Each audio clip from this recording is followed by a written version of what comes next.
All right, guys. So, a popular topic that a lot of coaches talk about, and that is Dave Ramsey. So, if you're familiar with the personal finance space and the mega personalities that go with it, the Susie Ormans, the Nicole Lappins, I'm sure you've heard of Dave Ramsey, and a lot of people have. And one of the things that I wanted to go out here and do is defend Dave in some ways. So, what I see a lot, and I'm not really sure why, but a lot of people like to say, like, take that, Dave Ramsey, or oh gosh, I'm doing a personalized service that, the Ramsey organization is not. And I just want to remind people that Dave Ramsey is not, immune to criticism. And I've criticized some of the things that I thought probably were not appropriate for people, right? So when you're working with an individual, there are certainly things of the baby steps and FPU that may or may not apply to an individual, but that's where you can come in as a coach and do that. Now, to bash, and I'm saying that because I think some people have, to bash the Dave Ramsey books, organization, whatever in the process, I think is probably misguided. And that's because, one, he's a $100 million business. He's a best-selling book author. He's a fantastic speaker. He has gotten millions of people through his program. He's gotten millions of people out of debt.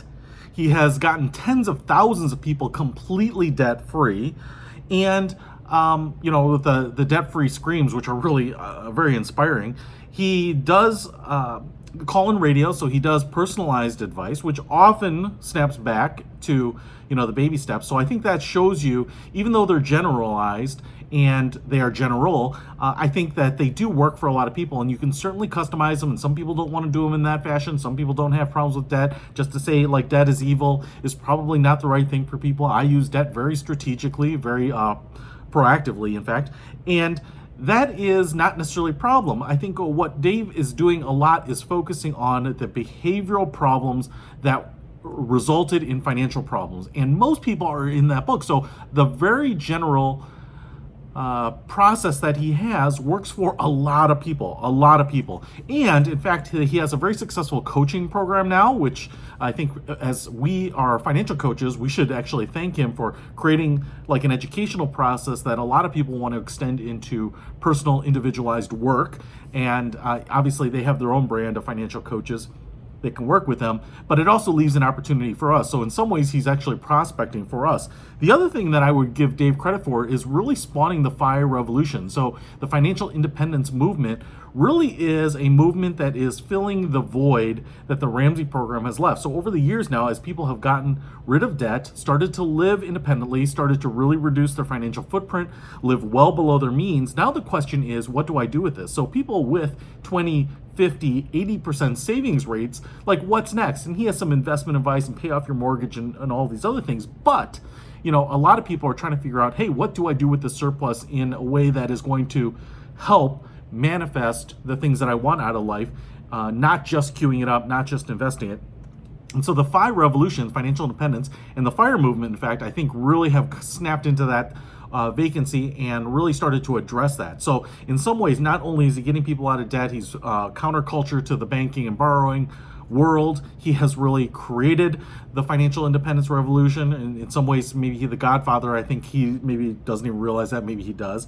The FIRE movement, but then also open up a space to financial coaches. So I think the reality is when you meet with people, they are going to either know who he is, maybe have read the Total Money Makeover, maybe gone through Financial Peace University, but if nothing else, I bet they're familiar with the debt snowball method, which really is credited to his program and was really a process for paying off debt that was going to be motivational as well as change the behavior. And so I think he's done an amazing amount of stuff for the personal finance world. And I would actually say that based on kind of, like I said, the mega personalities out there, he probably has done the best in terms of business building, making processes and systems for people, in a way that Susie Orman did not, in a way that I think he was saying the same messages that Tony Robbins was in his books, but he never really made a kind of a financial enterprise and machine around it. And so Dave Ramsey did a great job on that. Yes, there are some criticisms, like some critiques, right? He can't provide a customized financial plan for every person, but that leaves an opportunity for us. So I would embrace Dave Ramsey. I would embrace a lot of these other programs if people find them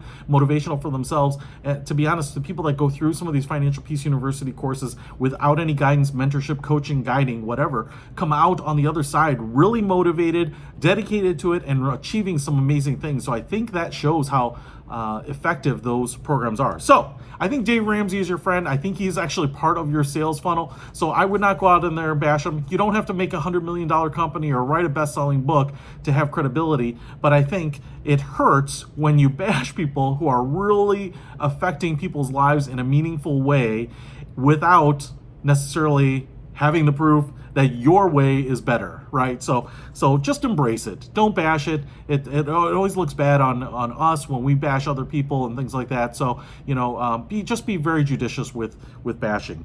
That being said, I've got another video on bashing financial products if you want to check that out. I think, again, a very similar take, but hopefully that's helpful and will kind of keep us on the higher path, kind of playing at a higher level and really continuing to build trust with our participants. That's it.